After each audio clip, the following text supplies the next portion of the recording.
Ms. Hayes, can you raise your right hand and be sworn, please? Okay. You solemnly swear affirm to tell the truth, the whole truth, and nothing but the truth, so help you God? Yes. Ms. Hayes, could you please state your entire name? You can put your hand down, ma'am. Okay.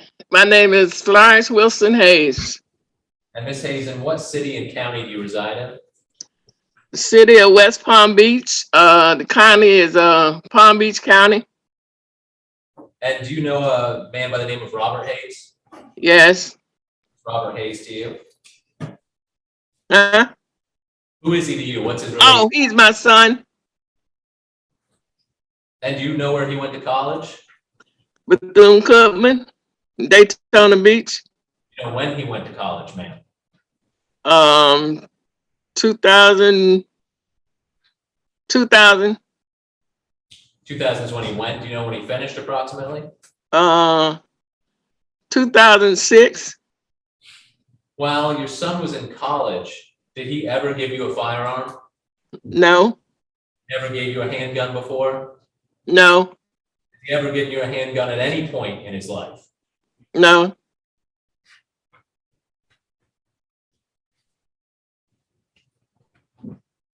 Thank you, ma'am. I have no further questions for you. All right, thank you. Mr. Shea, you want to answer any questions? I don't think so. You don't think so? Okay, Ms. Hayes, can you hear me? Yes. Thank you so much for being with us. Okay. All right, you're free to hang up now. Okay. I don't know how to do that. I can mute her if she wants to stay here.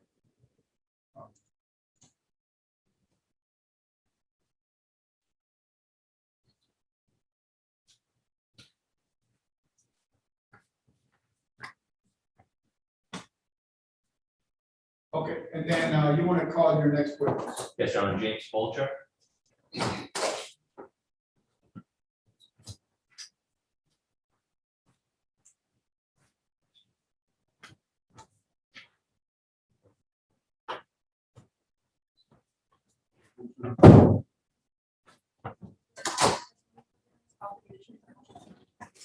Yes. Over here, please, sir. Thank you.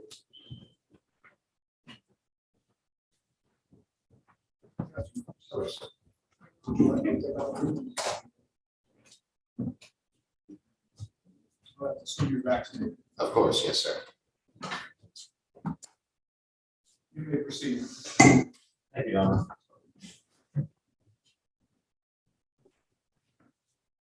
Good afternoon, sir. Hello. Could you please state and spell your name for the court reporter? Sure. Dr. James William Fulchur, Fulcher. And what is your current occupation, sir? I'm a medical examiner. And who is your current employer? I'm the chief medical examiner for Volusia County, Florida. I own a private company that contracts out to the county to do medical examiner work for the county. And how long have you been the chief medical examiner here at Volusia County? Approximately 2 years and 3 months. Could you tell the judge about any prior employment you've had in the field? Sure. I was the chief deputy medical examiner for Greenville County, South Carolina for 10 years prior to my employment here. Could you describe for the judge briefly your educational background in the field, sir? Sure. I went to college at University of Virginia, medical school at the Medical College of Virginia, did a dual residency in anatomic and clinical pathology at the Medical College of Georgia and Virginia for 4 years, and then completed a 1-year fellowship in forensic pathology at the Chief Medical Examiner's Office in Richmond, Virginia. And do you have any board certifications, sir? Yes, sir. I'm triple board certified in anatomic pathology, clinical pathology, and forensic pathology. And obviously you are licensed in the state of Florida. Yes, Florida, South Carolina, North Carolina. Can you describe what forensic pathology means? Sure.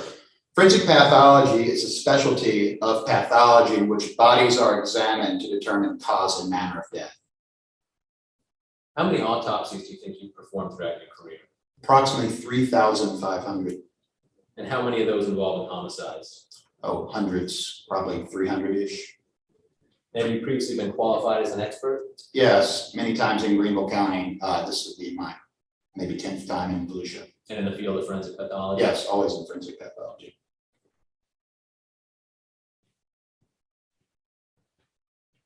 You said 10 times in this jurisdiction? I believe so, yes, I should count.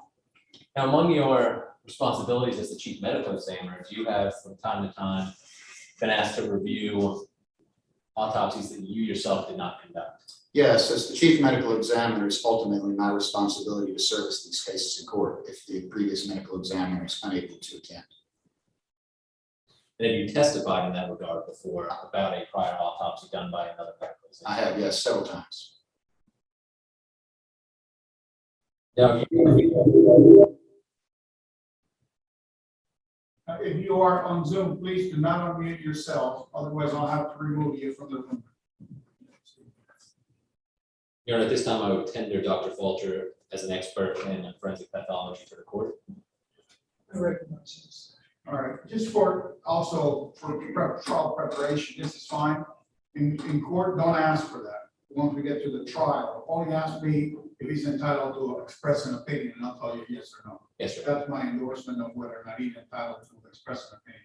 Earhart has a little section on it, which is, it's improper for the court to say, you know, he's certified as a expert witness or the such, so that way the court remains neutral on the issue. Yes, Your Honor. Were you asked, Dr. Fulchur, to review any autopsy files in relation to this case? I was, yes, sir. And how many files did you review? I reviewed 3 files from Volusia County and 1 file from Palm Beach County, Florida. Who performed the autopsies, the 3 Volusia County autopsies? Dr. Parsons?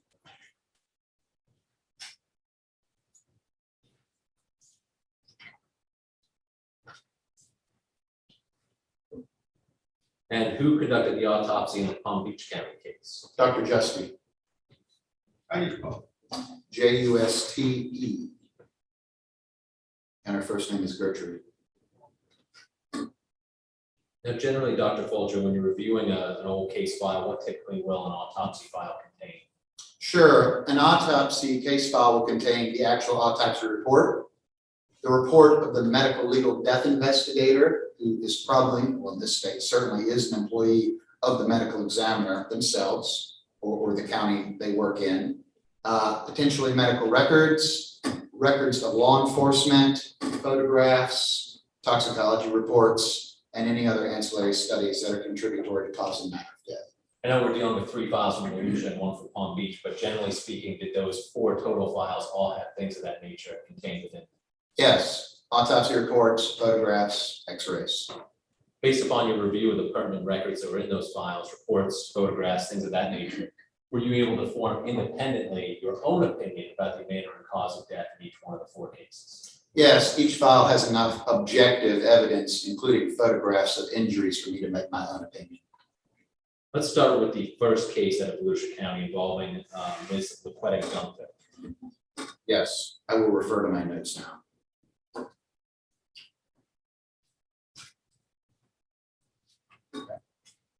When was that autopsy conducted, sir? That autopsy was performed December 27th, 2005 at 9:20 a.m. How old was the victim at the time of the autopsy? 45. What was her height and weight at the time of the autopsy? This female was 64 and a half inches and 136 pounds. And was this a white female? No. Oh, wait a second. Hold on. Yes, white female. My apologies. Yes, this is a white female, somewhat decomposed. And in review of the photographs within that file, what injuries did you observe externally to this victim? Externally, there is a gunshot wound to the head and to the right hand, and then some superficial abrasions in the right hip, left hip and right shoulder. I'm sorry, you said to the head and to the right hand? Yes, right hand, through fingers, and then the head. 2 gunshot wounds. And what about injuries internal? Internal injuries are well documented in the head. We have an entrance wound at the back of the skull, wounded to the brain, and then an exit at the midline forehead.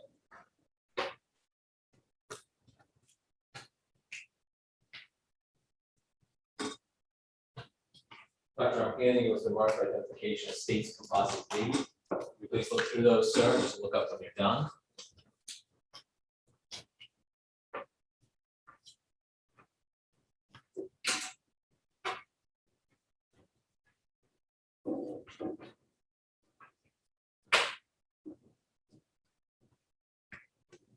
Yes, sir.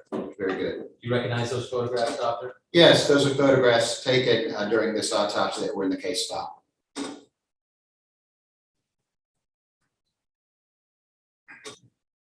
Are they a fair and accurate representation of the photographs at the case file? Yes, they are. Have they been altered or tampered with in any way other than maybe being made larger? Yeah, just blown up. You know, at this time, I would move this item into evidence as the next numbered state's composite exhibit, I think, Will forward. be 4. Okay, the item will be admitted in evidence. I'm assuming there's no objection. No objection. It's time now I move to publish the photographs to the court and allow the doctor to explain what we're looking at. Councilman, can you get the lights for us? Thank you.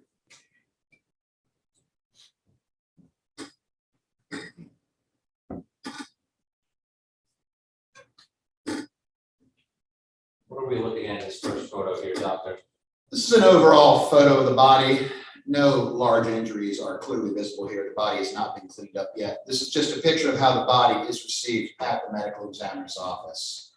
I would point out just overall, we have evidence of decompositional changes. There's some skin slippage here. There's some marbling, which is this discoloration of the skin surface, all related to decompositional changes. What would your estimate be in terms of how long since this individual passed away based upon the signs of decomposition? This is going to be a day or so. It's hard to give an exact estimate, but generally speaking, this type of decomposition occurs relatively quickly in Florida. This isn't weeks of decomposition, nor is this hours of decomposition. What are we looking at here? This shows the hand. Now, we'll say you do have decompositional changes. So you do have drying artifact in this discolored area. And then we have what we would call washerwoman hands, which is that wrinkling of the dermal surface, epidermal surface. This body was likely in a moist environment to some description. And here we're seeing the injury to the fingers, which is that first gunshot wound I mentioned. It is described as injuring the second phalanx with disruption of the palmar surfaces. I'm sorry, the third phalanx, which is the middle finger, and it disrupts the palmar surfaces, which would be the palm of the hand at the junction of the second and third digit. So you have this disruption here. This represents high velocity wounding to the soft tissues of the hand, not life threatening. And we are going to come back and talk about that injury in just a moment. No problem. What are we looking at here? What injuries in this photograph? Overall photograph of the head. Injuries here are challenging to see because of the decompositional changes. However, the exit wound is located right there. You said the exit wound. How did you tell that is the exit wound? So we know it's the exit wound by comparing the beveling on the skull, on the front and the back. And you have a photo later that very, very, very well delineates the entrance wound at the back of the head. I think that's just another overall picture. It is. Once again, this is the head shaved, showing the entrance wound.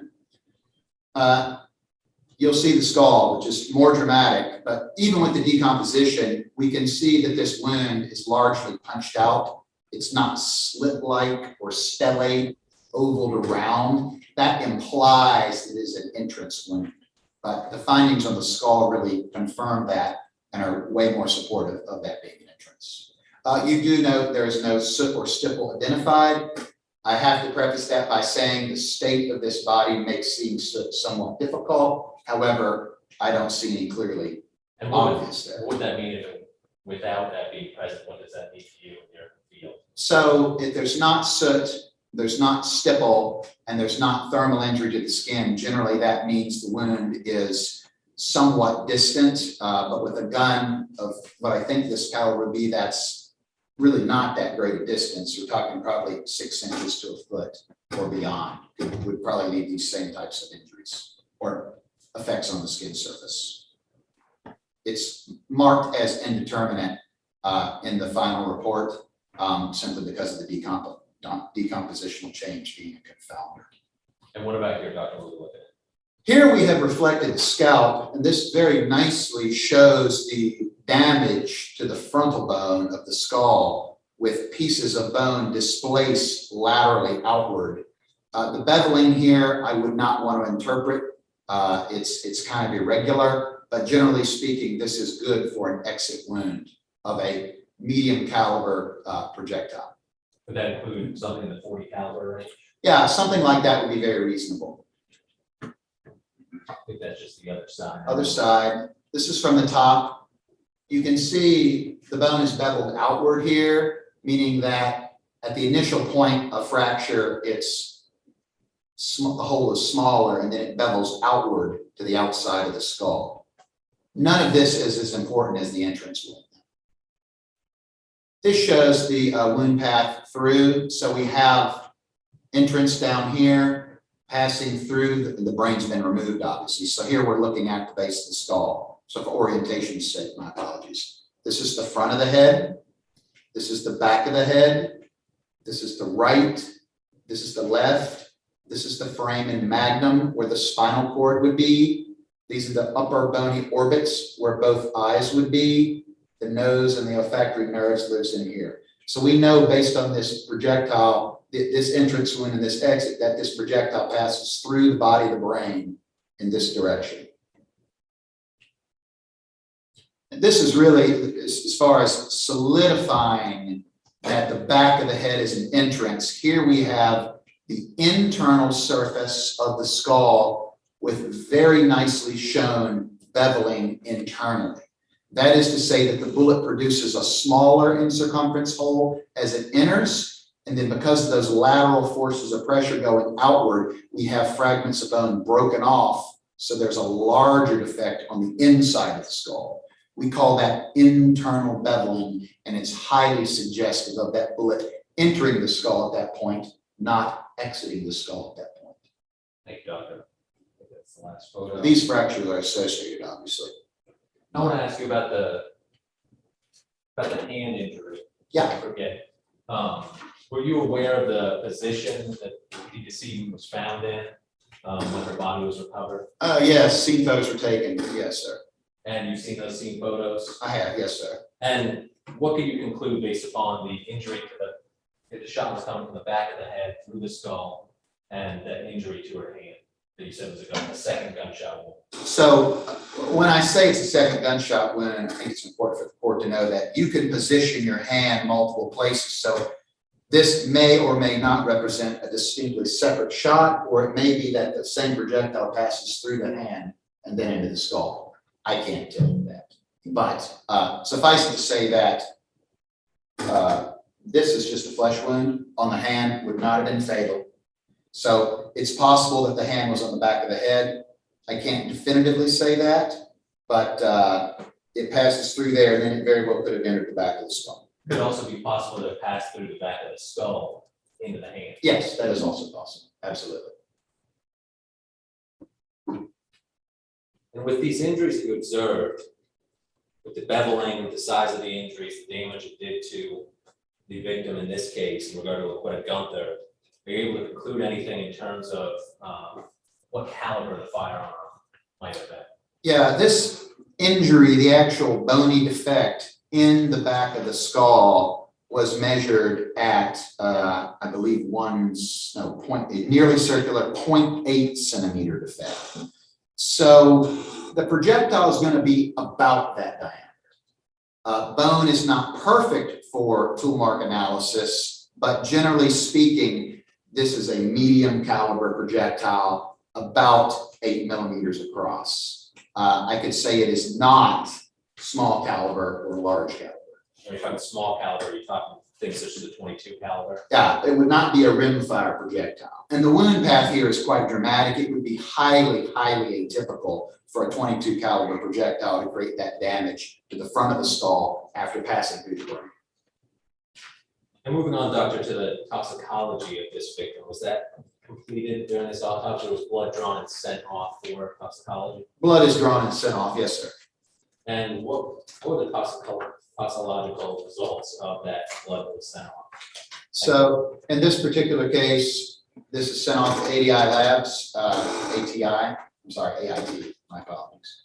American Institute of Toxicology in Indianapolis. In this case, we have cocaine present, we have cocaine metabolite present, benzoylene, and we have cocaethylene, and we have ethanol, and also nicotine.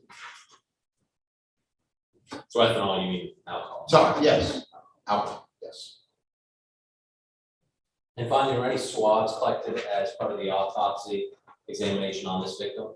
Yes, sir. Swabs would have been collected here and submitted. I have a swab receipt of anal, oral, vaginal, and this was all collected by the sheriff's office.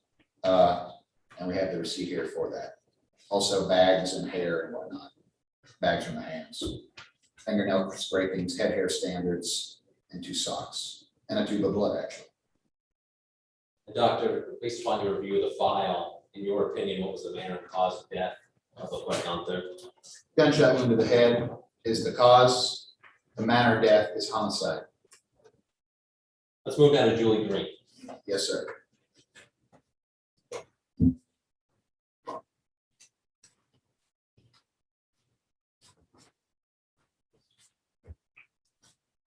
Yes. When was Miss Green's autopsy conducted? January 14th, 2006 at 14:45 hours. I think you said earlier, but this was also Dr. Parsons. Yes, this case is also Dr. Parsons. How old was the victim at the time of the autopsy? 35. What was her height and weight? She was 62 1/2 inches and 95 pounds in weight. And she was a white female. Yes. Externally, what injuries were you able to observe from the autopsy photographs? This body has less decompositional change, really none. So we have a contact range gunshot wound to the head. What about internally? Internally, we have evidence of the gunshot wound, but no additional injuries. They said contact range. What do you mean by contact range? The muzzle of the barrel was touching the skin when the weapon was discharged at this point in time. And how do you know that? There is soot on the skull. There are lateral tears and splitting of the skin. When you fire a weapon against the skull with the barrel touching the scalp, the gases that have previously pushed the projectile out of the barrel from the burning gunpowder go under the skin and cause that splitting. It's very characteristic for a contact wound. And I put in front of you, Dr. States Composite 5. Yes. Or States Composite.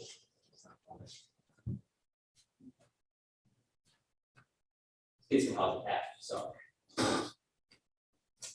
Yes, sir. if you could just look through them, look up when you're done.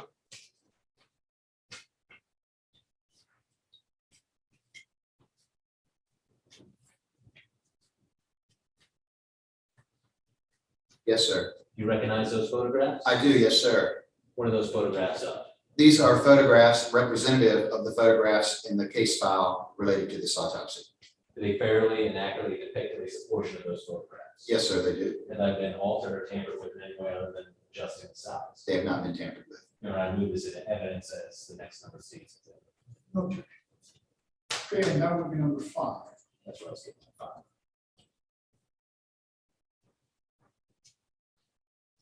Declaration of the publisher on. Steve.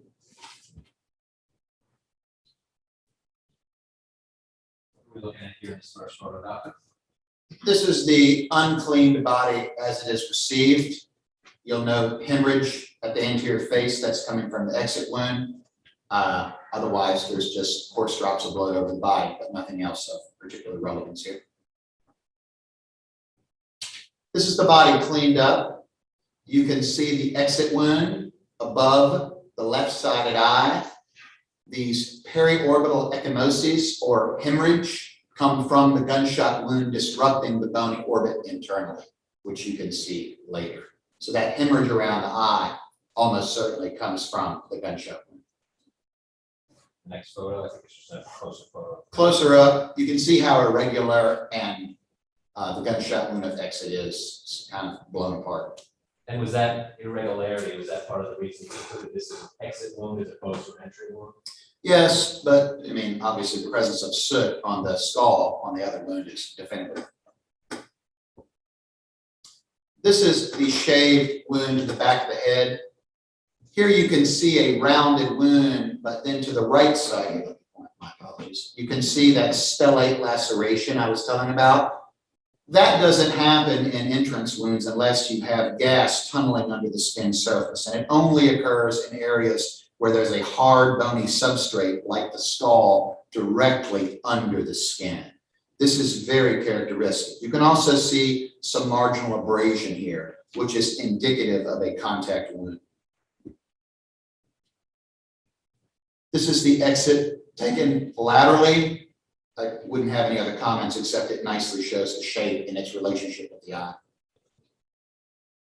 This is the scalp reflected, showing hemorrhage that is in association with the gunshot wound. It actually largely tracks along with the wound, so the direction of wounding is from the back of the skull here up to above that eye. And you can see the hemorrhage in association. That's from fracturing of the skull. Same area, or as I say, it's lateral shot on the left side. Here we have the temporalis muscle, the muscle that you use to chew food that moves the jaw, reflected. And you can see there's hemorrhage underlying that. Once again, this is all associated with the gunshot wound. It does not imply there was blunt trauma to that area. This is the entrance wound here, nicely punched out, also showing internal beveling, although this picture doesn't illustrate it as well as the last case. The wound path would be along this axis that I'm drawing here. So there to there. Hemorrhage and fracturing is shown as well. That's the final one. It is. Here we're looking at the other side. So this is the front of the skull, orbital plate. I told you earlier we'd show you why those hemorrhages around the eye were present. This is why. We have damage. We actually almost had exposure of the globe there, the actual body of the eye in the wound path. So that blood around the eye is dumping downward from the skull and the injuries to the brain. And doctor, I want to ask before moving on to the next case, going back to the first victim. For Ms. Gunther and Ms. Green, were any projectiles recovered from their person that you can see in the autopsy report? No, sir. These projectile wound paths are through and through, meaning they pass through the body, so no projectiles are recovered. Based upon the injuries to Ms. Green, are you able to give any type of opinion about the type of projectile that would have caused this type of damage in terms of caliber? Yes, this is also a medium caliber projectile. In this case, we have a diameter of the circular defect being 1 centimeter. So while the other one was 0.8, and this is 1 centimeter, that's kind of in the general ballpark of a medium caliber projectile.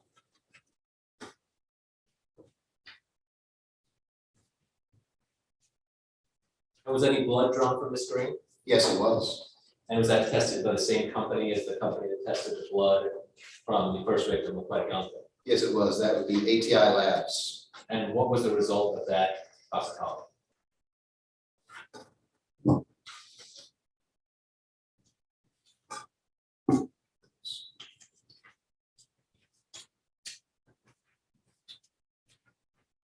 In this decedent, we have cocaine metabolite, Contine, which is nicotine metabolite. So this person was a smoker.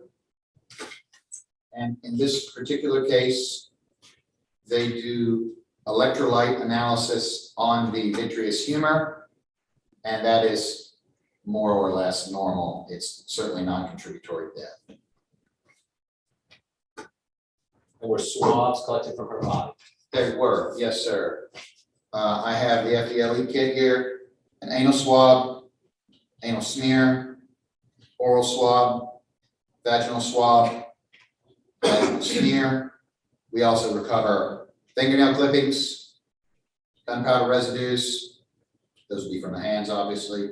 Head hair standards, a tube of blood, swabs from the left thigh, the back, the left hand, the right thigh, the right hand, the left foot, all swabbed. and received to the sheriff's office. Dr. In your review of the file, photographs and entire contents, did you come to a conclusion of the manner and cause of death of Mr. Ring? Yes, given the wound path and the fatal wound to the brain, the cause of death in this case is a gunshot wound to the head. The manner of death is homicide. Let's move next to Ms. Pat, final Daytona Beach victim. Yes, sir. Okay. When was that autopsy conducted? This autopsy was conducted February 24th, 2006 at 1800 hours, How old was the victim at the time of the autopsy, sir? 35. And what was Ms. Patton's height and her weight at the time of the autopsy? She was a 63-inch tall, 143-pound female.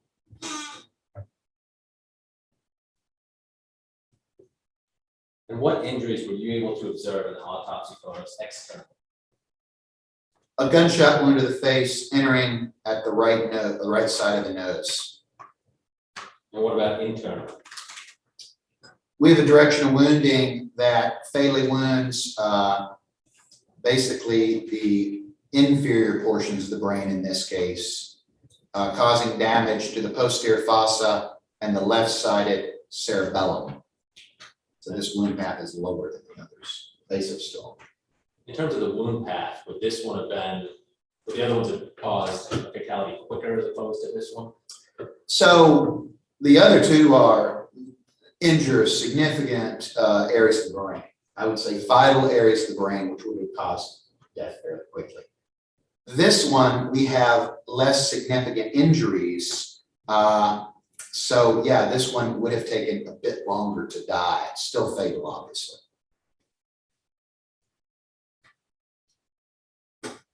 Dr. Armstrong, you state composite E. Yes. Look through that and let me know if you recognize those photos.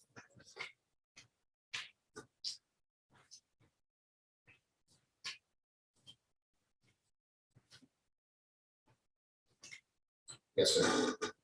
What do those photos depict, sir? These photos are photographs that were in the case file of this decedent. And do they fairly and accurately depict some of the photographs, Yes, been altered or tampered with in any way other than visual or not? they have not, no, sir. These are photographs. I move this composite exhibit into evidence since the next number states exhibit. Number 6, without objection.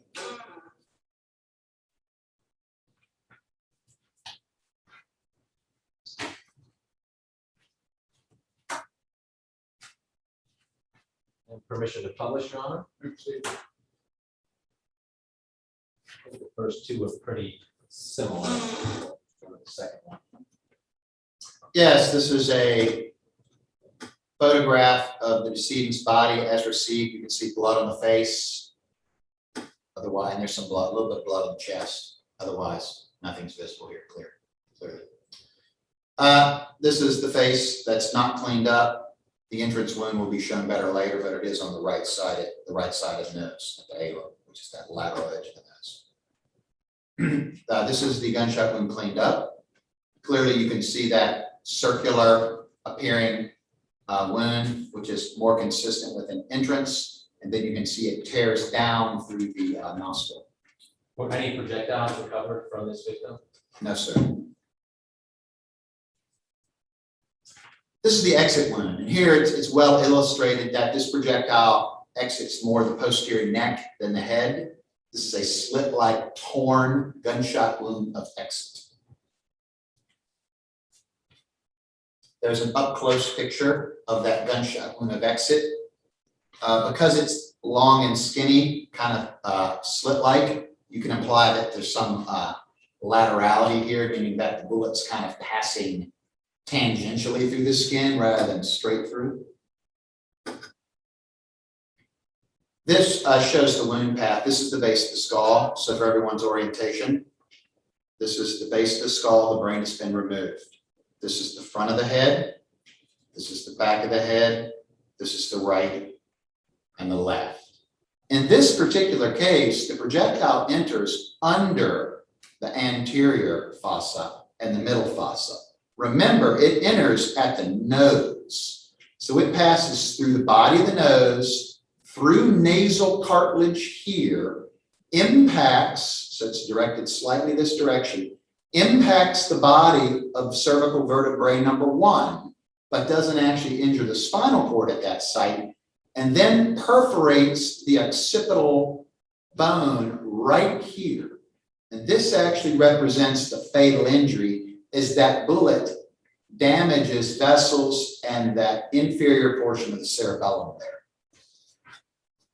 Thank you, Doctor. That's actually the last one for this individual. In this case, was there any evidence of stippling or soot that you could see or that was noted in the autopsy report? No, there wasn't in this case. Range is undetermined on this one. Are you able to give an opinion as to the potential caliber, likely caliber of the firearm that's used to kill Laquetta, While we don't have good beveling on the entrance wound at this point, I still favor medium to larger caliber here because of the way it impacts that back of the skull. If it were small caliber, generally those, after passing through tissue, will ride the curve of the bone internally. This one passes straight through. So I feel like it would have had more kinetic energy than you're going to get with a small rimfire. And again, small being 22, yeah, rimfire caliber, a rimfire of 22 caliber. And were swabs collected from this victim? They were, yes, sir. And was blood collected from this victim as well? Yes, sir. And was the blood sent off to the same laboratory as Ms. Gunther's and Ms. Green's? Yes, this was also sent to AIT Laboratories in Indianapolis. And did those results indicate whether or not Ms. Patton had any alcohol or other substances in her system at the time of the death? In this case, we had alcohol, ethanol, and then hydrocodone.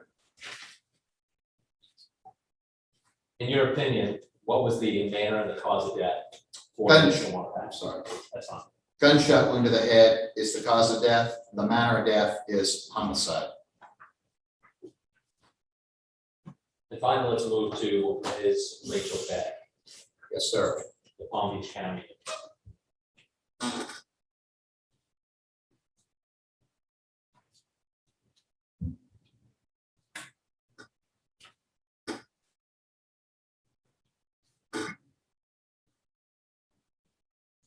When was the autopsy of Ms. Beck conducted?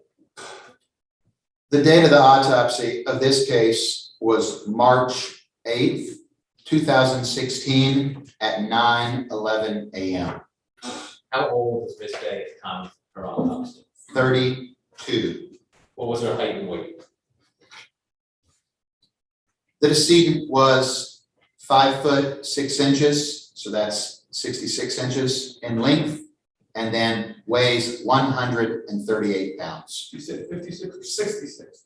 So it'd be 66 inches, so 5 feet 6 inches. Sorry. And I'm sorry, what was the weight? The weight was 138 pounds. My apologies. Was she a black female? She was, yes, sir. In the autopsy photos, what injuries were you able to observe externally?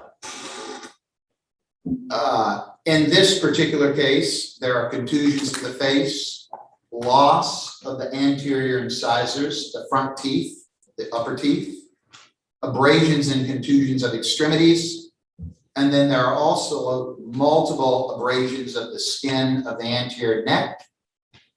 And I would consider these external findings too. There are very prominent petechial hemorrhages of the conjunctiva, and also just the surroundings of the eyes, that tissue around the eyes, and also the mucosa or the inside lining of the mouth and larynx show hemorrhage.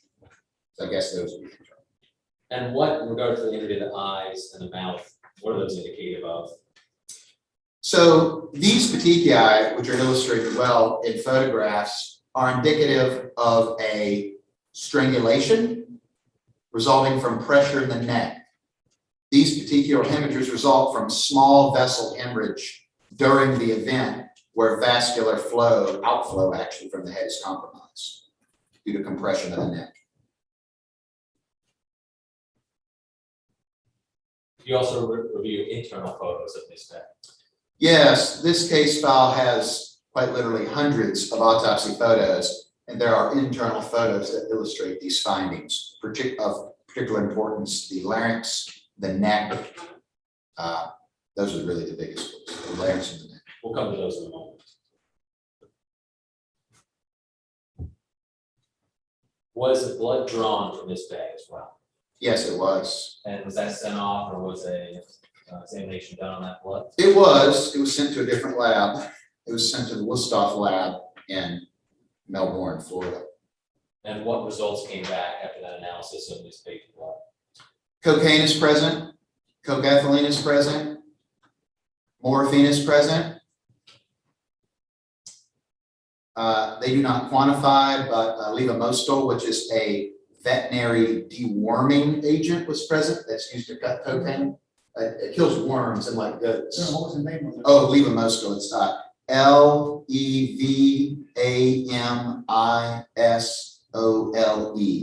It's simply something that's used to cut cocaine.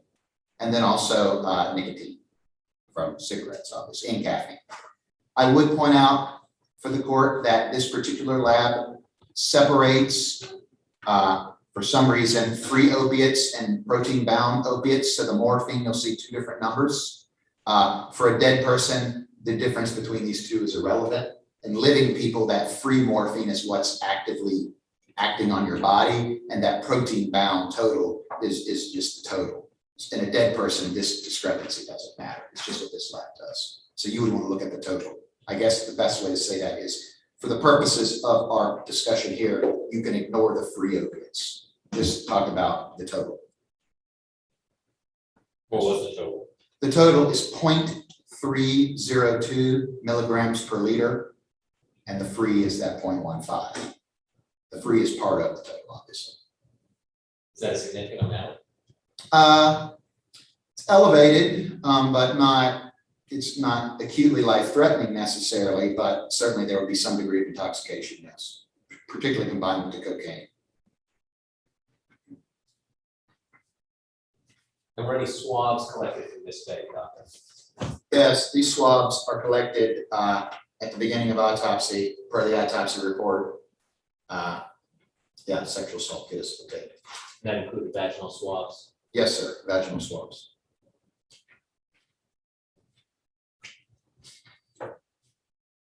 I handed you states composite H. Yes, Same thing, if you can look through those photos. sorry, my apologies. Look up when you're done.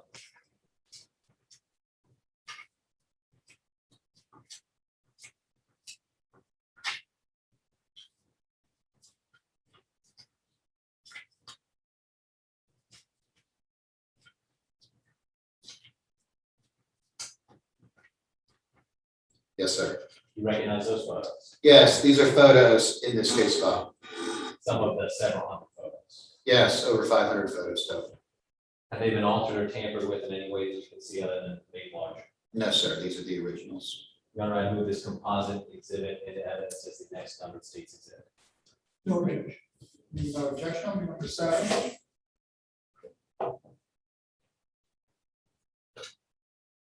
And permission to go through these photographs with Dr. Tyrone?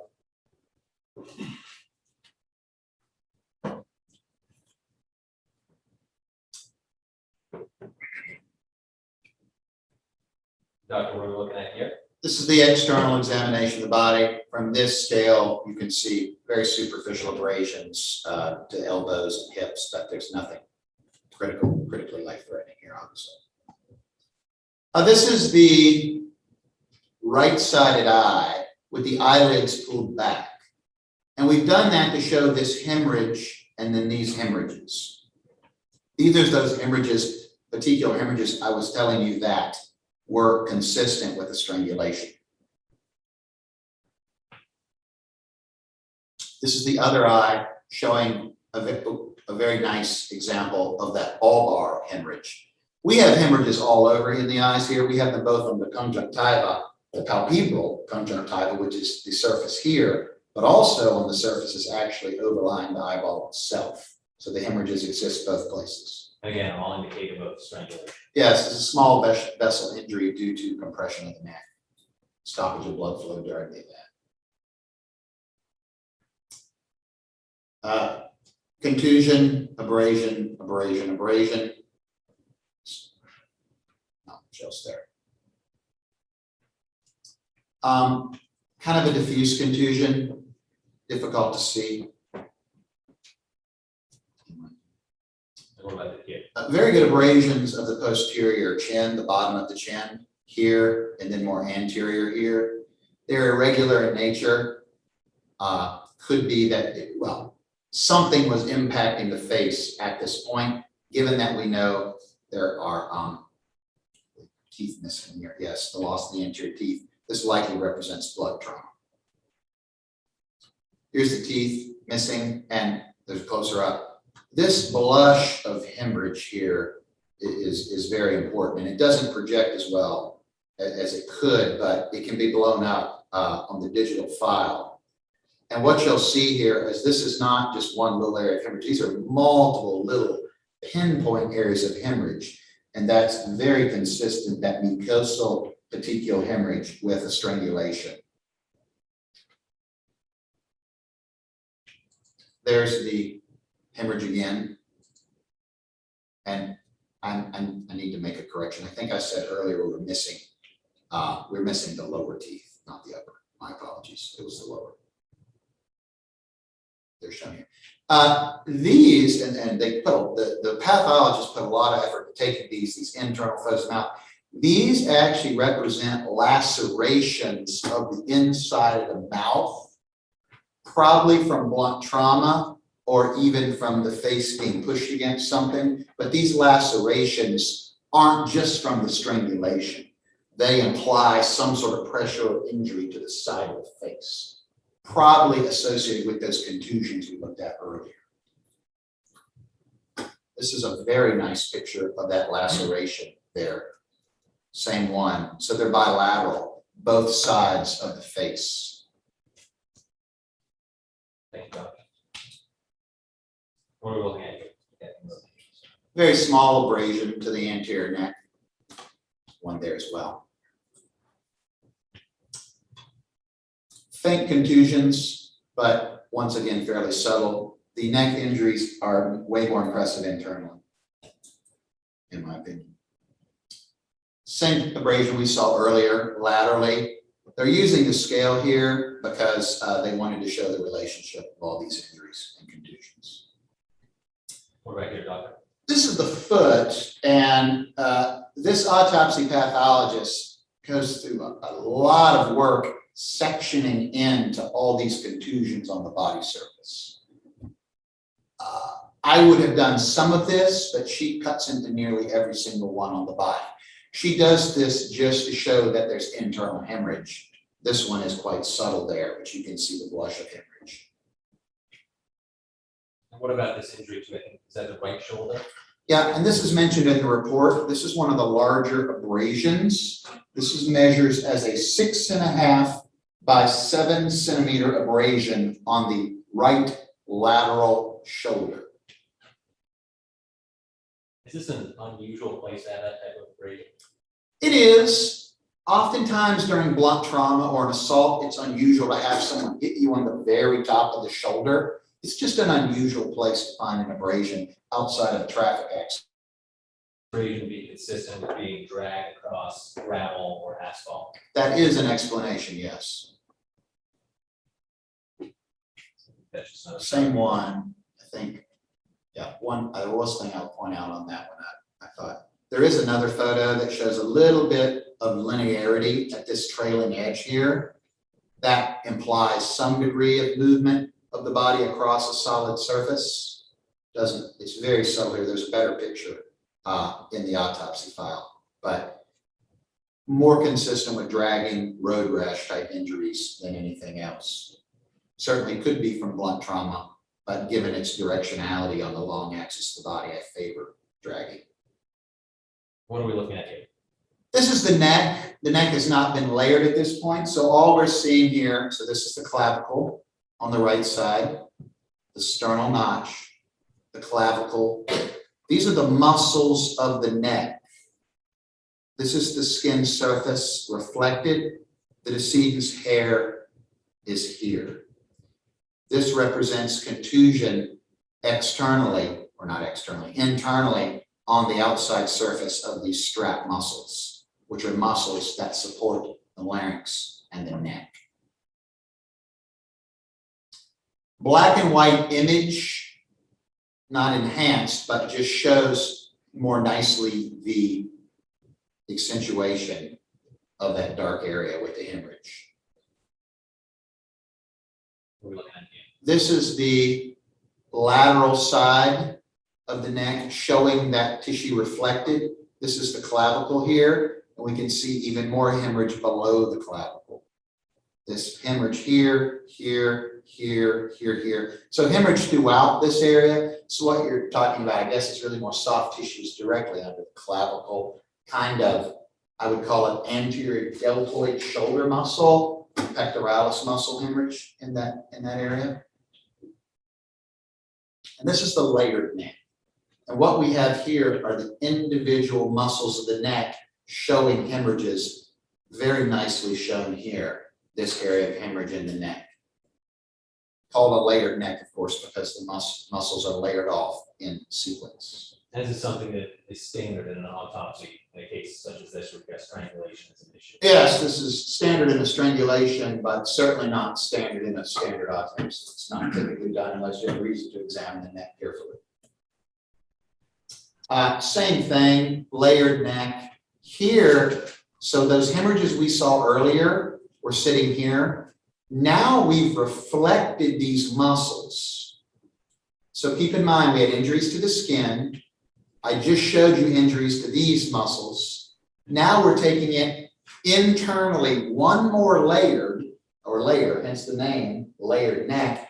And now we're looking at the trachea, thyroid gland, thyroid cartilage, and you can see the hemorrhage on the surface of the gland and the larynx itself.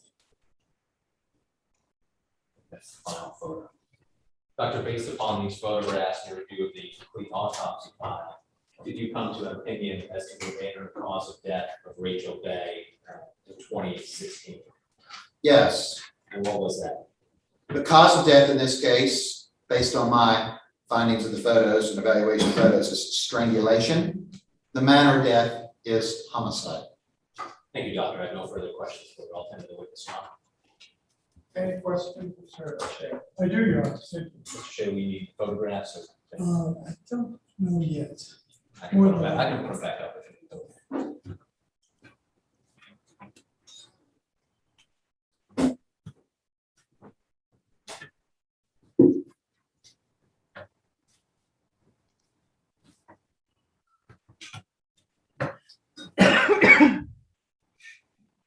Good afternoon, Dr. Fulchur. Hello, sir. How long have you been doing this detailed autopsies on homicides?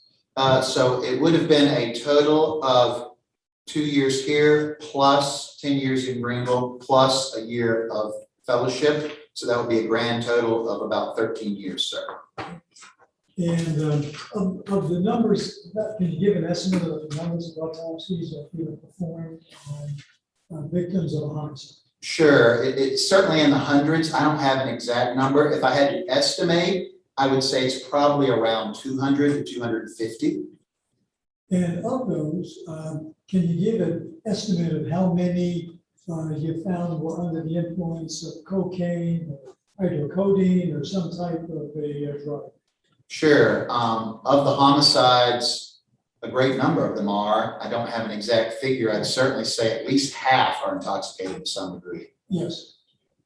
So there isn't anything particularly unusual then about there being drugs in the blood of these three persons you just spoke about? No, sir. Ms. Hunter, Green, and Ms. Patton.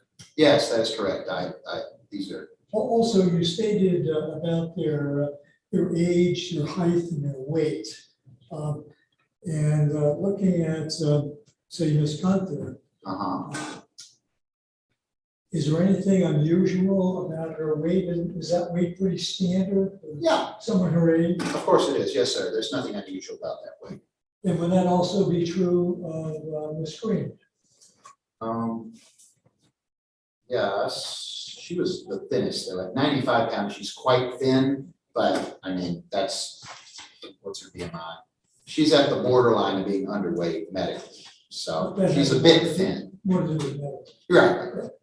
And that also would be true that Ms. Pat. Miss Pat was a little heavier. She was 145 pounds. Her BMI is more normal.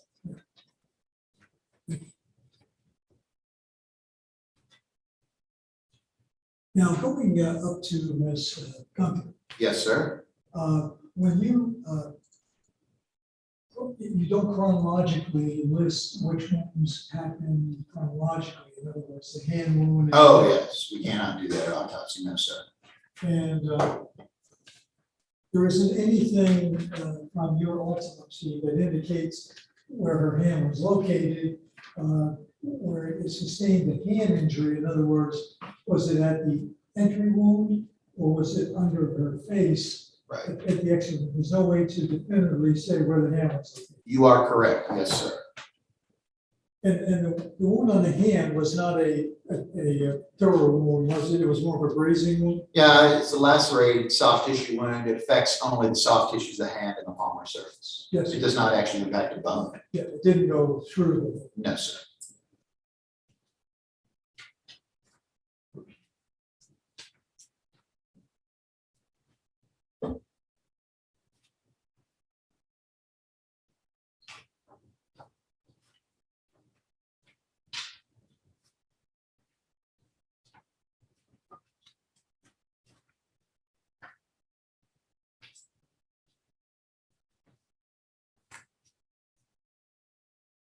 Right now, in the case of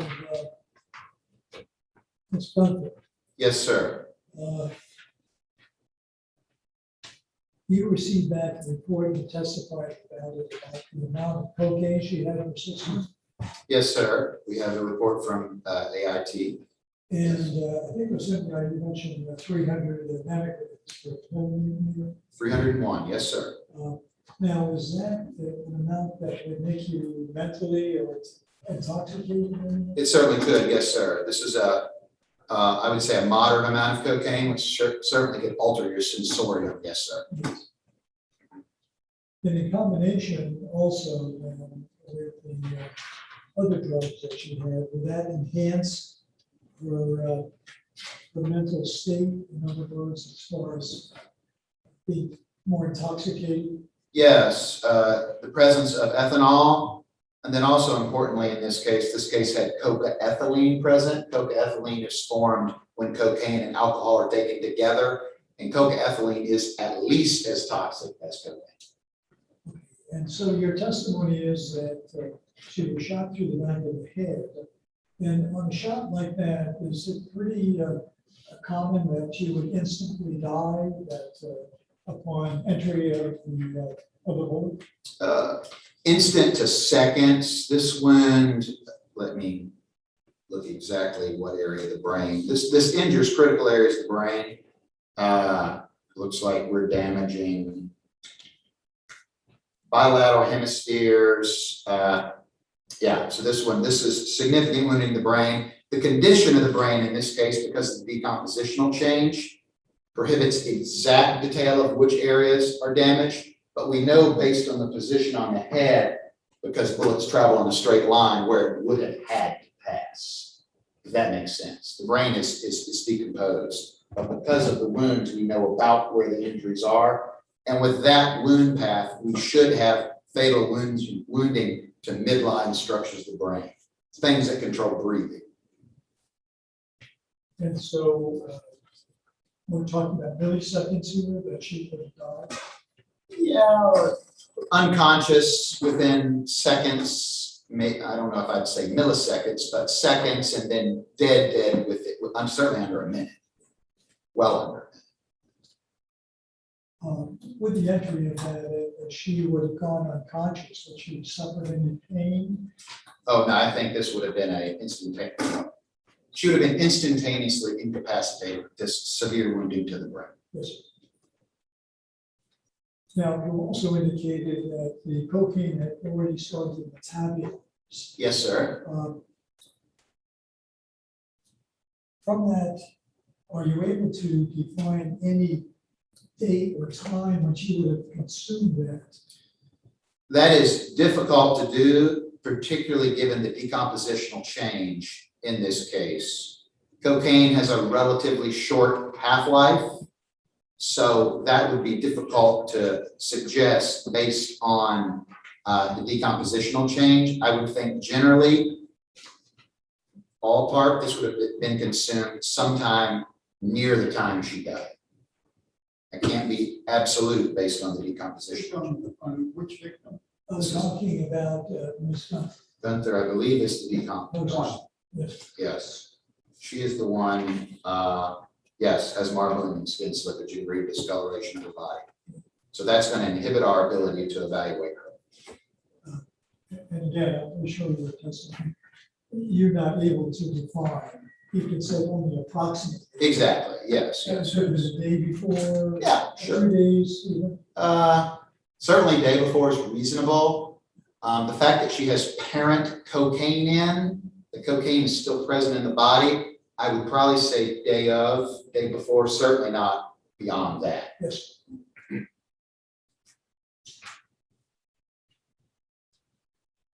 And in this case, you did not find a projectile, is that correct? No, sir, this projectile passes completely through the head, no projectiles recovered. Now, with a head injury, isn't it correct that there's usually massive blood with a head injury, particularly one of this nature, that would have been at the location of her homicide? It certainly can be. I would have assumed, based on the trajectory through the brain, in this case, there would have been a lot of hemorrhage, yes, sir. And to your knowledge, was there any brain located, before you know that? I don't know that there's brain outside of the body in this case in regards to the scene. No, sir, I don't recall. Yes.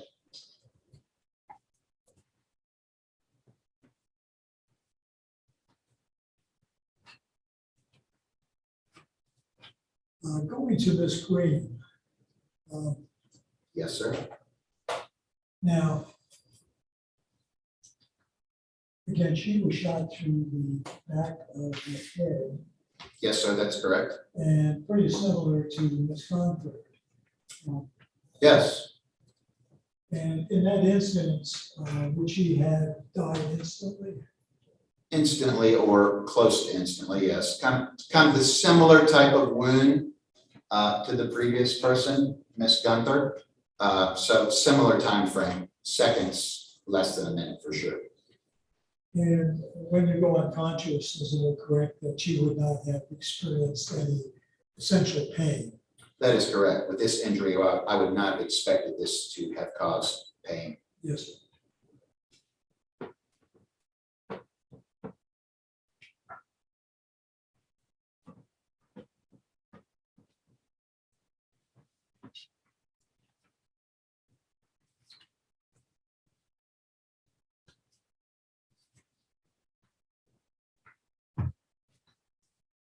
Just want to refer to notice. Yes, sir.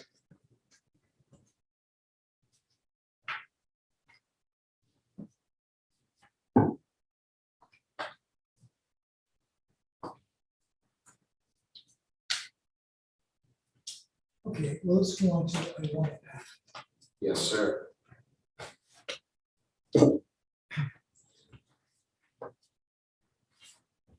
In that particular case, the entry wound was located right at the corner of the nose. Is that correct? Yes, sir. Right sided ala, A-L-A, which is the edge of the nose. However, on that particular wound, there was no soot or anything discovered on her body. Was there any stuff? Correct. No soot, no stipple. So the range of fire in this case, given the condition of the body, which was in good condition, no searing of the wounds. This was an indeterminate. We were unsure of how far away this projectile was fired from. And Undetermined. you mentioned something earlier about the potential caliber. Did you do a dimensional measurements of the entry wound itself at the nose? So I do not, but it is noted by the original pathologist as 1 centimeter. Yes, sir. It's 1 centimeter? Yes, sir. 1 centimeter. And could it, even with a smaller caliber, 22, would it also have the effect of opening the wound area just a little bit larger than the measurement that was medicine? It certainly could, yes. Yes, slightly larger. A centimeter is a bit of a stretch for a 22. That's a significant increase over that. But yeah, it's possible. Did you serve in the military? No, sir. Well, I'm going to kind of wait a second, because you talked about the entry wound and the exit wound. Yeah. I don't know if you can answer this question or not, but I'll try. the military uses a 22 type of caliber. Yes, sir. 223. Yes. And the purpose of that is when it enters the body, it turns. That is true. And so the exit is not a straight exit, it comes out a little sideways. That is correct. Yes, sir. And looking at the photographs in this case, the exit wound was more of a slit than an exit. Is that correct? Yes, that is correct. So would that be more in line with the actions of the smaller 22 caliber as opposed to a 40 caliber? Sure. 20. I would say it is possible. However, the other explanation is, like I said, the projectile, if the neck is here, the projectile's tracking. If it doesn't intersect at a right angle, it can create a slit by tangentially intersecting the skin surface. That is to say, instead of coming at a right angle, we have an oblique entry which macerates skin in an ovoid or slit-like pattern. So what you're saying is possible, and what I'm saying is possible, and I can't tell the difference between the two. Yes. So we cannot scientifically define then the caliber of bullet that made that entry. The entry wound is more consistent with the medium caliber. The exit wound it confirms that statement, yes. The entry does not support that statement, the exit does.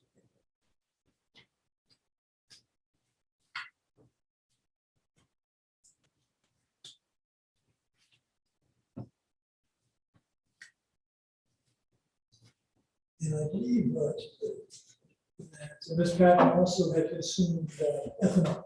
She had, yes, sir.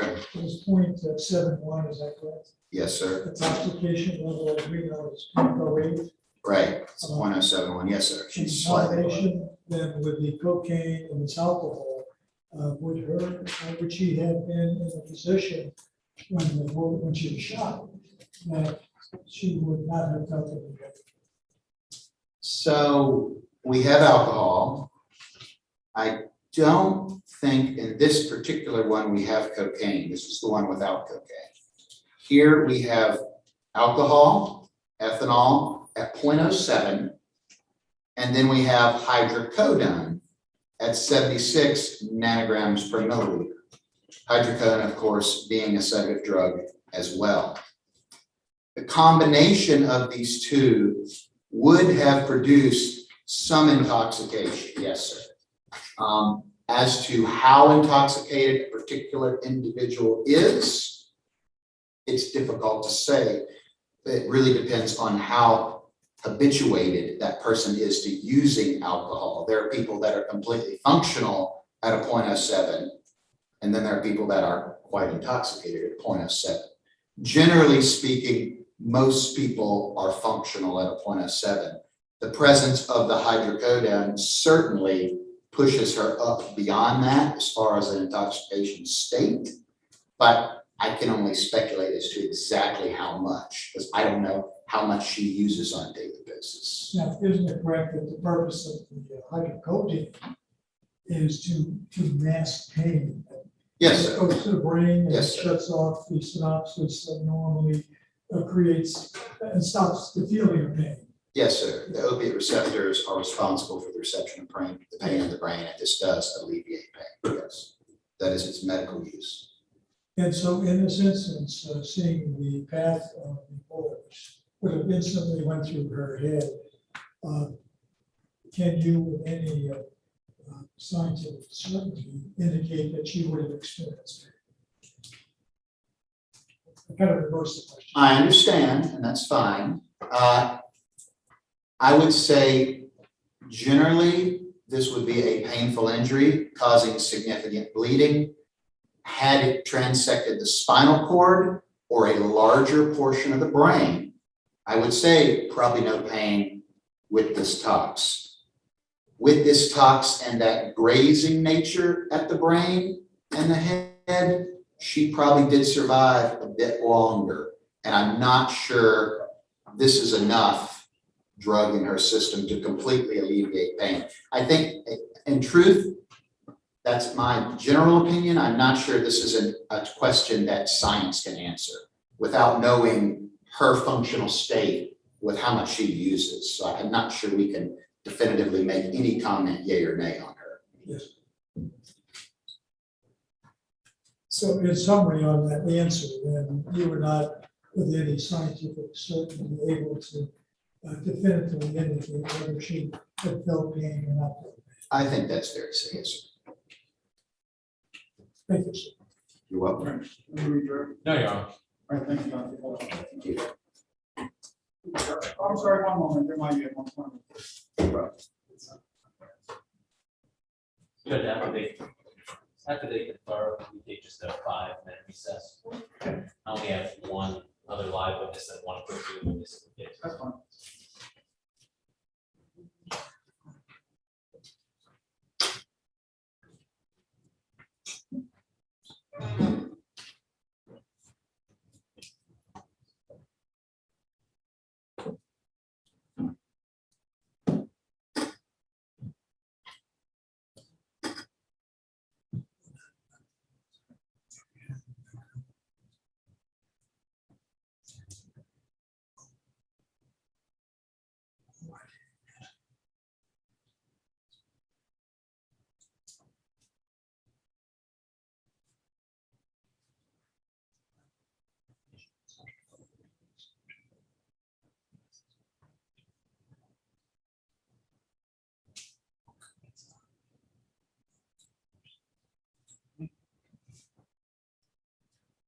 We just have one question. Yeah.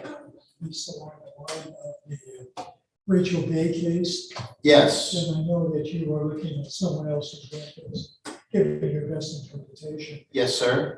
From the quantity of cocaine that she had in her system, there would have been also no overdose.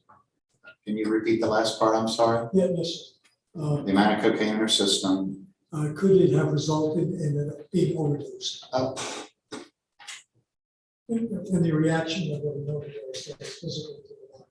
Sure. So the answer, given the condition of her heart also, is that is not likely a fatal amount of cocaine in this decedent. Her heart's in good condition, and the findings on the face, the buccal mucosa, the hemorrhage in the eyes, those imply that the heart was beating effectively during the compression on the neck. Obviously, during a cocaine overdose, as you're dying, the heart's not going to be beating. You're dying of that. So I would say this is still most likely a strangulation, given those acute hemorrhages. Yes, sir. And along that line, as I've asked of the other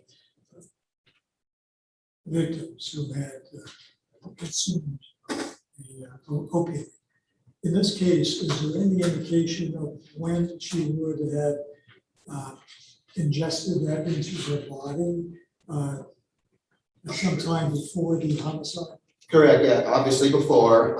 She has both cocaine and cocaine metabolite present, meaning there's some degree of metabolism. So it's not immediately after using the drug, but an hour to several hours, maybe even a day prior. Similar type time frame. So we have both parent drug and the metabolite present. And so there isn't any way to determine whether she ingested it concurrent. Oh, yeah, we with her can't do being that. sold. No, that we cannot do that, no, sir. Thank you, sir. All right, thank you. Anything else? Yes, Your Honor. All right, thank you, Dr. Fulchur. We're gonna take a short break. But Counsel, I want to remind you of something. That microphone is very sensitive and it'll pick up your conversation, the one on the table right there. So just be very careful. There's a button, I think, that you can press and it will mute it. But we frown upon you taping it down or putting something heavy on it. If you feel more comfortable, I don't know, if that thing is better, you can put it down on the ground. It says push here. Yeah. Right, just, you push it and hold it. You have to push it and hold it to silence it. Yeah, I have to keep pressure on it. correct. Or you can lower it to the ground. It still might pick up some. But I just want to afford you some degree of privacy when you have consultation with your client. All right, thank you. All right, we'll be in recess about 10 minutes. Yes, Your Honor. All right.